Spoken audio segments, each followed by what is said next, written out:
Fahaly-miarabantsika tsy ariavindray tratra ity zoma maraina fa 7 ny volana marsa ity. Misaotra an'Andriamanitra trano sika efa mbola nomeny tompon'andro ary meny fahafahana ahafahantsika mifandray aminy hatrany. Alohan'ny dirantsika ny mofona inan'io dia hivavaka sika. Ry Tompon'Andriamanitra eo mbola velom-pidirananao indray izay amin'ity maraina ity noho ny amin'ny fitiavanao, noho ny amin'ny fampisehoanao anay hatrany, ny alehibehan'ny fahamarinanao ihany koa mangataka aminao izay ny mba amin'nydranao fo satria tsy mendrika ary ihany koa ny ahafahanay manana anjara indray ny amin'ny fahasoavanao mitenena tompo fa voninkenanao izay aminaran'i Jesosy. Amen. Lohateny mofonainantsika androany dia manao hoe reo adidy ara-pivavahana. Nalaina amin'ny Kolosiana 2:7-20 manao hoe ary ny hatanteraka an'izany no ekelezako aina koa sy ezahako fantatra araky ny fiasan'ny aren'ilay miasa mahery ao anatiko. Amen. Napetraka Andriamanitra tamin'ny olombelona ny asany masina ary takiny ny anaovan'izy ireo an'izany ampitandremana. Be loatra ny zavatra enjehiny atao amin'ny fiainana. Mampiemitra ho amin'ny raha-pitso ny zavatra mila ny fifatohany androany izy ka very ny fotoana betsaka amin'ny fanatratrarana an'ireo zavatra izay natao ankilabao.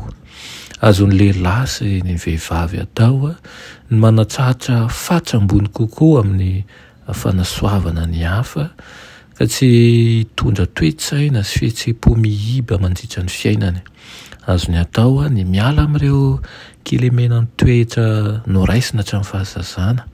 Tahaka amin'i Paoly dia azon'izy ireo atao ihany koa ny miasa mba hanatratra fenitra ambony kokoa amin'ny fahatanterahana.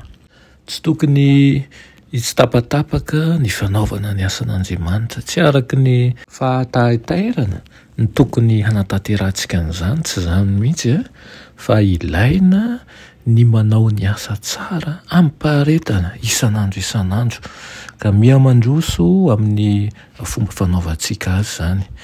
Tsara no mifoha amin'ny ora izay tsy miovaova.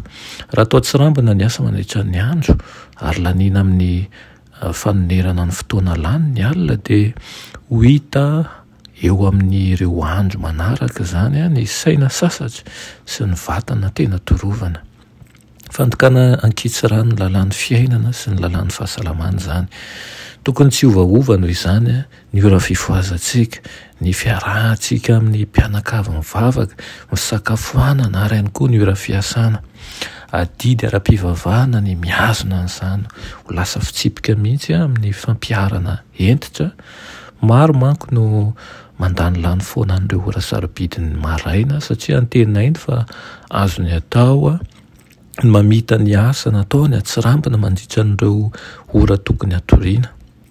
Misy fiantraikany ratsy eo amin'ny fivavahana sy ny fahasalamana ary ny fahombiazana izany izay tsy fisian'ny rafi-pivavahana marina izany. Ry malala, tokony hiala amin'ny fomba fiasa izay mitarejitra isika ka hianatra hanao asa mailamailaka. Ilaina ny fahakingana, ilaina ny fahamailayana. Raha tiantsika ny asa araka ny sitrapon'Andriamanitra dia tsy maintsy atao amin'ny fomba mailaka izany kanefa ao anatin'ny fifantohana, ao anatin'ny fitandremana tsara ihany koa.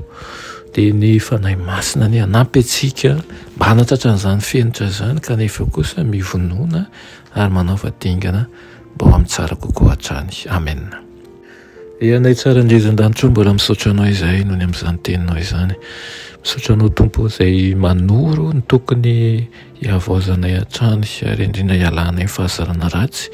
Voaleo zava-tsoa anatinay ary esory amin'ny fahazarana izay hitanay fa mahasoa anay kanefa tsy mahasoa fa mitondra akamoana ary vao maika aza mitondra fahafatesana ara-panahy. Ho mety ery ianao ndrotsaka ny fanahinao masina aminay tsirairay avy eto ka ho mpanompo vonona hanatanteraka ny sitraponao anay izahay. Aminaran'i Jesosy. Amen.